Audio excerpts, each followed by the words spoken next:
వైసీపీకి ఊరట లభించింది. హైకోర్టు నుంచి కొంత ఉపశమనం కల్పించేలాగా ఈ వార్త కనబడుతోంది. దానికి సంబంధించిన తాజా బ్రేకింగ్ ఆర్టీవీకి చూపించే ప్రయత్నం చేస్తోంది. వైసీపీ ఆఫీసులు ప్రస్తుతం టీడీపీ ప్రభుత్వం ఎన్డీఏ కూటమి ప్రభుత్వం అధికారంలోకి రాగానే అక్రమంగా నిర్మించారని ఒక పేరిట అధికార నోటీసులు అంటించడం చూస్తా ఉన్నాం. తాడేపల్లిలోని వైసీపీ ప్రధాన కార్యాలయాన్ని ఇప్పటికే కూల్చివేశారు.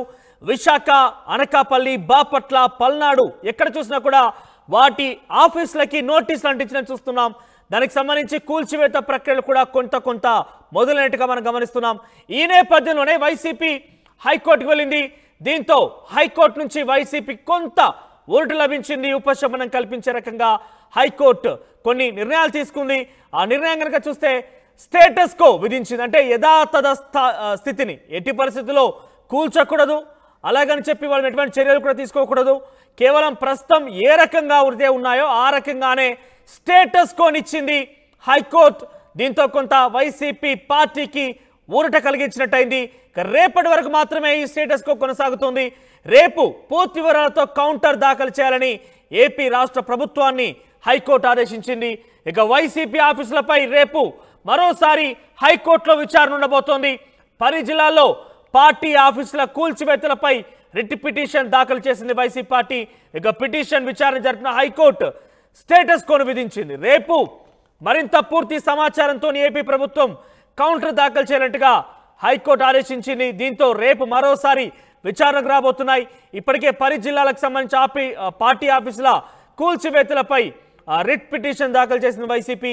ఏదేమైనా కూడా ఇది కొంత వాళ్ళకి ఒక రిలాక్సేషన్, ఒక చిన్న ఉపశమనం, ఒక బ్రేక్ లాగా చెప్పాలి వైసీపీ పార్టీకి. దీనికి సంబంధించి పూర్తి స్థాయి సమాచార ప్రతినిధి రాజేష్ లైవ్ ద్వారా అందిస్తారు. ఎస్ రాజేష్, సో హైకోర్టు ఇచ్చినటువంటి ఈ స్టేటస్ కో ఏదైతే తీర్పు ఉందో దానికి కొంత వైసీపీ ఊరట కలిగించిందని చెప్పాలి. దీని ఎంత మేరకు కొనసాగే అవకాశం ఉంది? సో రేపు ఏపీ ప్రభుత్వం ఏ రకంగా కౌంటర్ దాఖలు చేయబోతోంది? అంటే శనివారం నుండి ఆంధ్రప్రదేశ్లో వైసీపీ కార్యాలయాల కూల్చివేత ప్రక్రియ ప్రారంభమైంది. శనివారం తాడేపల్లిలోని వైసీపీ కేంద్ర కార్యాలయం అనేది అక్రమ కట్టడం, బోట్ యార్డ్లో ప్రభుత్వ భూమిని అక్రమంగా బదలాయించుకుని నిర్మాణం చేస్తున్నారంటూ మొదటిగా కేంద్ర కార్యాలయాన్ని ప్రభుత్వం కూల్చివేసింది. 2 ఎకరాల్లో నిర్మాణం చేపట్టినటువంటి ఆ భవనాన్ని కూల్చివేసింది. తర్వాత ఆ రోజు నుంచే ఇతర ప్రాంతాల్లో వైసీపీకి సంబంధించినటువంటి దాదాపు 10 జిల్లాల్లో వైసీపీ కేంద్ర కార్యాలయాన్ని ప్రభుత్వ భూమిని బదలాయించుకుని, అంటే రహస్య జీవోలు ఇచ్చుకుని పార్టీ కార్యాలయాన్ని కట్టించుకుంటున్నారని ప్రభుత్వం మొత్తం కూడా వైసీపీ కార్యాలయాన్ని కూడా కూల్చివేత ప్రక్రియను ప్రారంభించిన నేపథ్యంలో ఇప్పుడు ఈరోజు ఉదయం హైకోర్టుకి వైసీపీ వెళ్ళింది.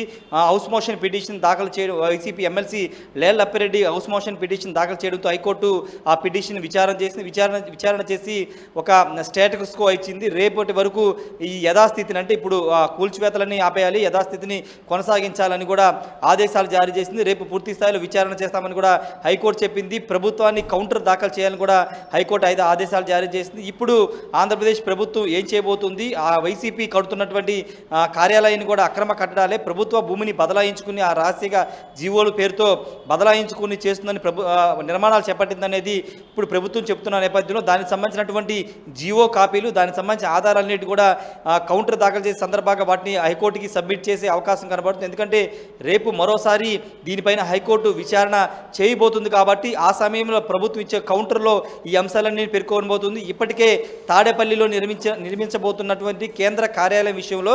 202/A1 ఈ సర్వే నెంబర్లో అక్రమంగా బోట్ యార్డ్, అంటే అది ప్రభుత్వ భూమికి సంబంధించినటువంటి ల్యాండ్, ఆ భూమిలో రహస్యంగా జీవో ఇచ్చి 33 సంవత్సరాల పాటు ఎకరానికి 3,000 రూపాయలు చొప్పున 33 సంవత్సరాలు లీజుకు తీసుకున్నారు. అదేవిధంగా మిగతా 10 జిల్లాల్లోనూ అదేవిధంగా భూమిని రహస్య జీవోల పేరుతో 33 సంవత్సరాల పాటు కేవలం 1,000 రూపాయల లీజుతో భూమిని తీసుకుని బదలాయించుకుని కట్టడాలు కడుతున్నారు.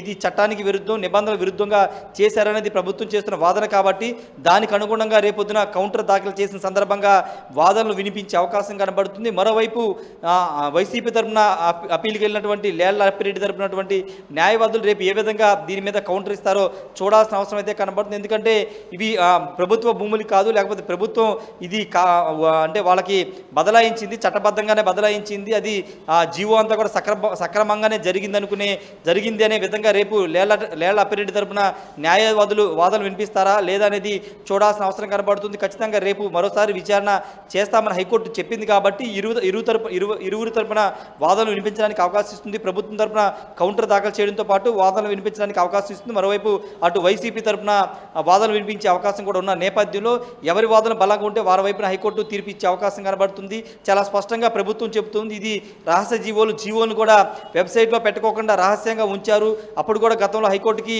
చాలామంది జీవోలు రహస్యంగా పెట్టడం పైన కూడా హైకోర్టులోకి వెళ్ళిన నేపథ్యం గతంలో చూసాం. కాబట్టి ఇదంతా కూడా ప్రజా క్షేత్రంలో జరగలేదు, ప్రజాభిప్రాయం జరగలేదు. కాబట్టి ఇదంతా రహస్యంగా వాళ్ళకు అనుకూలంగా మార్చుకుని ఆ జీవోలు ఇచ్చుకున్నారు. లీజు వ్యవహారం కూడా కేవలం ఎకరానికి 3,000 రూపాయలు చొప్పున 1,000 రూపాయలు చొప్పున 33 సంవత్సరాల లీజ్ అనేది అది చట్ట విరుద్ధంగా జరిగిందని కూడా ప్రభుత్వం ఆరోపిస్తుంది. కాబట్టి రేపు ఏ విధమైన కౌంటర్ ఇస్తుందో చూడాల్సిన అవసరం అయితే కనబడుతుంది. ప్రస్తుతానికి వైసీపీకి ఒకరోజు ఊరట మాత్రం లభించిందని చెప్పుకోవచ్చు. ఎందుకంటే స్టేటస్కు వచ్చింది, యథాస్థితిని కొనసాగించాలని చెప్పింది. కాబట్టి రేపు సాయంత్రం వరకు ఎక్కడ వైసీపీకి సంబంధించినటువంటి 10 జిల్లాల్లోని కార్యాలయాన్ని కూల్చవద్దు, ఇప్పుడు ఎక్కడైతే కూల్చారు అక్కడ ఆపేయాలని కూడా ప్రభుత్వం తరఫున కూడా కౌంటర్ దాఖలు చేయాలంటూ హైకోర్టు ఇచ్చినటువంటి ఆదేశాల మేరకు ప్రభుత్వం ఎటువంటి కౌంటర్ దాఖలు చేయబోతోంది, వాటి పూర్తి ఆధారాలు సమర్పించి అంటే ఎటువంటి కీలకమైన అంశాలు జోడించబోతోంది?